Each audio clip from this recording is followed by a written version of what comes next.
അപ്പോൾ എല്ലാവർക്കും welcome back.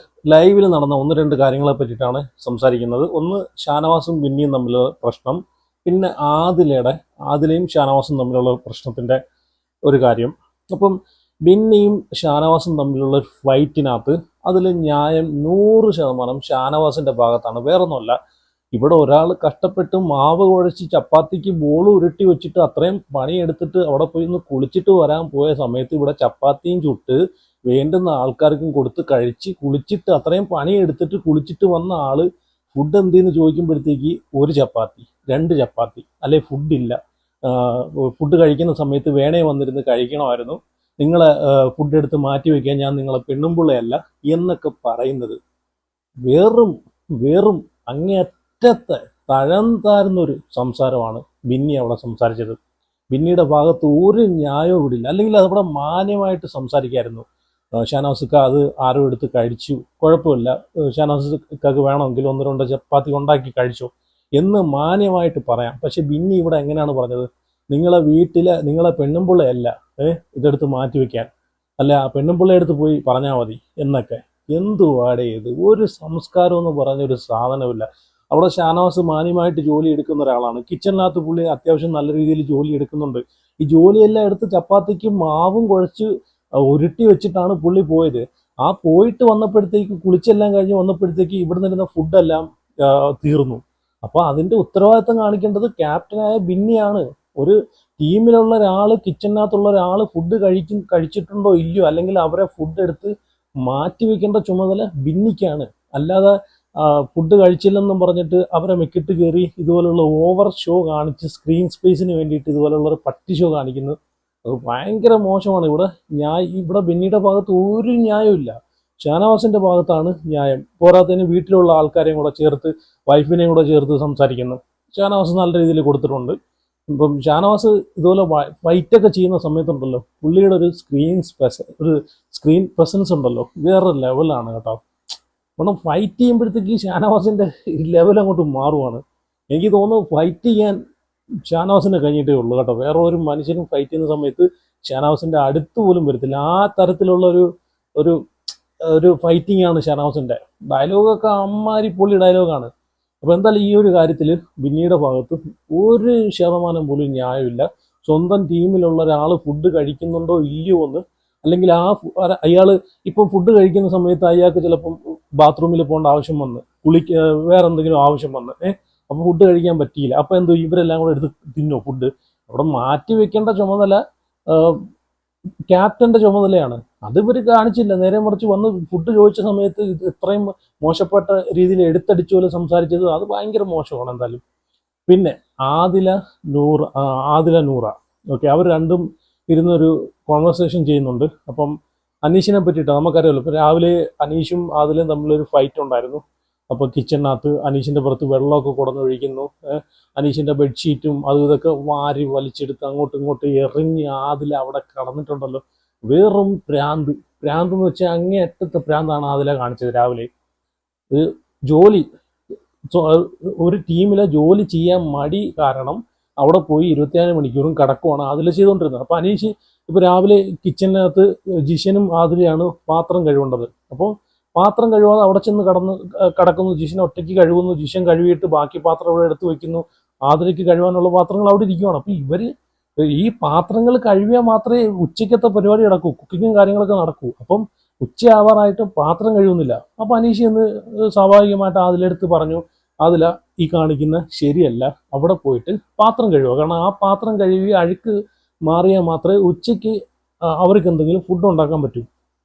അപ്പോൾ ഇതൊന്നും കേൾക്കാതെ ആദില അവിടെ ഇരുന്ന് പറയുന്നത്, എവിടെ താൻ തൻ്റെ പണി നോക്കിടൂ, താൻ ആരാ, താൻ ഇവിടെ കിടന്ന് ഷോപ്പ് കാണിക്കുക, താൻ തൻ്റെ പണി നോക്കി പോകുമെന്ന് പറഞ്ഞിട്ട് അവിടെ കട്ടിലേക്ക് കയറി കിടക്കുവാണ്, സ്വന്തം പണി പോലും ചെയ്യാതെ. ക്യാപ്റ്റന്റെ ഉത്തരവാദിത്തത്തിൽ ഈ ഒരു കാര്യത്തിൽ അനീഷിന്റെ ഭാഗത്ത് തന്നെ ന്യായം. കാരണം ഒരു ക്യാപ്റ്റൻ എന്ന നിലയ്ക്ക് അനീഷിന് പറയേണ്ട ഇത് അനീഷിനുണ്ട്, കടമയുണ്ട്. ഒരു സ്റ്റാഫ് ജോലി ചെയ്തില്ലെങ്കിൽ ഉറപ്പായിട്ടും അവിടെ ജോലി ചെയ്യിപ്പിക്കുക എന്നതാണ് ക്യാപ്റ്റന്റെ ഉത്തരവാദിത്തം. ഇപ്പോൾ എല്ലാവർക്കും ഡിവൈഡ് ചെയ്ത് കൊടുത്തേക്കുന്ന ജോലിയാണ്.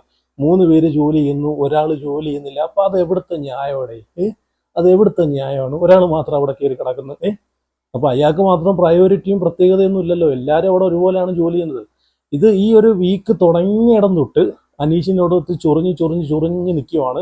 മനഃപൂർവ്വം ട്രിഗർ ചെയ്യുകയാണ്, പ്രൊവോക്ക് ചെയ്ത് അനീഷിനെ കൊണ്ട് എന്തെങ്കിലും ചെയ്യിപ്പിക്കണം, പുള്ളിക്കാരനെ പുറത്താക്കണം. അതാണ് ഇപ്പം ആദിലയ്ക്ക് വേണ്ടത്. എന്ന് വെച്ച് കഴിഞ്ഞാൽ അനീഷിന് സപ്പോർട്ടുള്ള കാര്യമെല്ലാം ആദില മനസ്സിലാക്കി കഴിഞ്ഞു. അപ്പം കോമണായിട്ട് വന്ന ഒരാൾ ഇത്രയും സപ്പോർട്ടോ, അപ്പം എന്തെങ്കിലും രീതിയിൽ പ്രൊവോക്ക് ചെയ്ത് പുള്ളിക്കാരനെ പുറത്ത് അടിക്കാനുള്ള എല്ലാ പരിപാടിയാണ് ഈ ആദില ചെയ്യുന്നത്. കാരണം റിയാസ് വന്നപ്പോഴത്തേക്ക് ആദിലയ്ക്ക് അനീഷിൻ്റെ സപ്പോർട്ടും കാര്യങ്ങളൊക്കെ മനസ്സിലായി. റിയാസ് എങ്ങനെ പോയാലും കുറച്ച് കാര്യങ്ങളൊക്കെ അവിടെ പറഞ്ഞു കൊടുത്തിട്ടുണ്ട്. നമ്മൾ ലൈവിനകത്ത് കാണാത്ത കാര്യങ്ങൾ പോലും ആദിലയ്ക്ക് പറഞ്ഞു കൊടുത്തിട്ടുണ്ട്. അതിൽ പിന്നെയാണ് ഈ ആദിലയ്ക്ക് ഈ അനീഷിനോട് ഇത്രയും ദേഷ്യം. അപ്പം ഈ ഒരു പ്രശ്നം കഴിഞ്ഞതിൽ പിന്നെ അപ്പം ഈ അനീഷ് വന്ന് വീണ്ടും പറഞ്ഞുകൊണ്ടേയിരിക്കുന്നു. എന്നിട്ടും ആദില കേൾക്കുന്നില്ല. എന്നിട്ട് അനീഷ് പോയി അനീഷ് പറഞ്ഞു, എന്നാൽ ഒരു കാര്യം ചെയ്യും, ആദില അവിടെ കടന്നു, ഞാൻ ചെയ്തോളാം എന്ന് പറഞ്ഞ് പോയി ചെയ്യാൻ പോകുന്ന ആളെ പുറവേ കൂടെ പോയിട്ട് അയാൾ ട്രിഗർ ചെയ്ത് അയാൾ പാത്രം എടുക്കാൻ നേരത്ത് തട്ടിക്കളഞ്ഞു, കരണ്ടിയൊക്കെ അവിടെ എവിടെയും തട്ടിക്കളഞ്ഞു.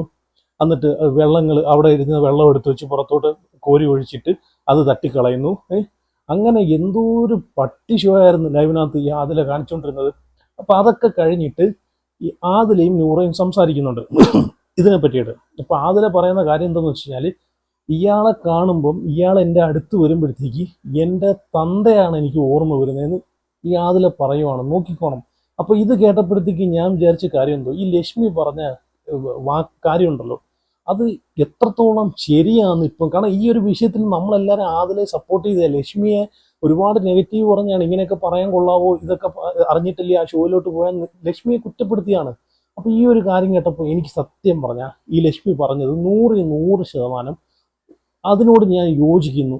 കാരണം എന്താ പറയുക, ഈ അനീഷ് വന്ന് മുമ്പിൽ നിൽക്കുമ്പോഴത്തേക്ക് എൻ്റെ തന്തയാണ് എനിക്ക് ഓർമ്മ വരുന്നതെന്ന്. നോക്ക്, ഒരു ഒട്ടും റെസ്പെക്റ്റ് ഇല്ലാത്ത, സ്വന്തം ഫാദറിനെ ഒട്ടും റെസ്പെക്റ്റ് ഇല്ലാത്ത രീതിയിൽ നോക്കിക്കണം. ഇത്രയും ആൾക്കാർ കണ്ടുകൊണ്ടിരിക്കുന്ന ഒരു ഷോയാണ് അല്ലേ.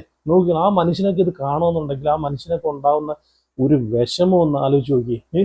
സ്വന്തം ഫാദറിനെ പറ്റിയിട്ട് പറയുവാണ്, അവൻ വന്നിങ്ങനെ നിൽക്കുമ്പോഴത്തേക്ക് എനിക്ക് എൻ്റെ തന്തയാണ് എനിക്ക് ഓർമ്മ വരുന്നത്, എനിക്ക് തരിച്ച് കയറുവാണ്, എനിക്ക് പെരുത്ത് കയറുവാണ്, എനിക്ക് അത്രയ്ക്ക് ദേഷ്യം വരുവാണെന്നൊക്കെ പറയുമ്പോഴത്തേക്ക് ഒന്ന് ആലോചിച്ച് നോക്കണേ. ആ ലക്ഷ്മി പറഞ്ഞ വാക്കുകൾ എത്രയോ നല്ലതാണെന്ന്. ഇതിനെയാണല്ലോ ലാലേട്ടൻ പറഞ്ഞത്, ഞാൻ എൻ്റെ വീട്ടിൽ കയറ്റുന്നു. എന്തായാലും ഒട്ടും ഈ ആദിലയുടെ ക്യാരക്ടർ വളരെ മോശമായിക്കൊണ്ടിരിക്കുകയാണ്.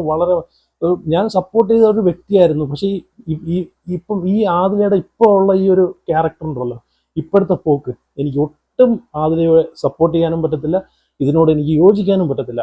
അപ്പം നൂറ പറഞ്ഞു കൊടുക്കുന്നുണ്ട് കേട്ടോ. ഈ ആദിലയുടെ കൂടെ ചേർന്നിട്ട് നൂറയും കുറച്ച് ഇതായിട്ടുണ്ട്.